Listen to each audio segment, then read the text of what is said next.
Muchas empresas estamos acostumbrados a hacer las cosas como venimos haciéndolo durante muchísimo tiempo y ello nos impide que veamos que hay otras formas mejores de hacer las cosas. Se sabe o son conscientes de que tienen que realizar un cambio, pero muchas veces carecen de o bien el método o bien del método y además de la persona.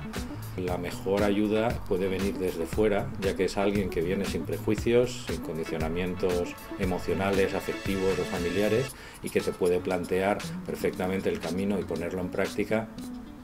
tal y como se debería hacer.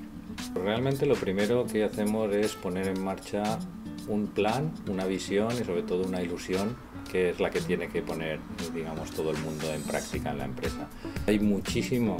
de tutorización, de desarrollo conjunto, pero sobre todo muchísimo de paciencia y de formar a la gente que luego se va a quedar defendiendo la plaza, gente que luego se va a quedar poniendo en práctica las nuevas prácticas empresariales.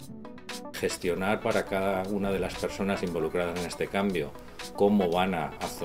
abordar y cómo van a verse implicadas en este cambio es una de las tareas más importantes que tenemos que hacer cualquiera de los agentes que trabajemos como externo. Es un proyecto de una empresa que se dedicaba a la fabricación de tableros de contrachapado de madera y que en un momento dado se da cuenta de que a la hora de la verdad su sistema productivo, su área de operaciones ha quedado totalmente desfasada. Es decir, hacen las cosas como las hacían hace 30 años y el mercado les ha sobrepasado. Lo que se desarrolla es un sistema de gestión de la producción basado en el sistema OE,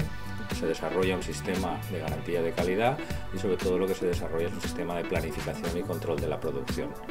Los resultados más importantes que se han observado han sido, en primer lugar, los resultados cuantitativos, un aumento de un 22% en la productividad de la empresa, que ha hecho que la empresa vuelva a ser competitiva en el mercado. Lo que se ha desarrollado es una cultura que hace que a fecha de hoy todos los empleados estén comprometidos con la nueva filosofía, con la nueva situación y sobre todo con la idea de que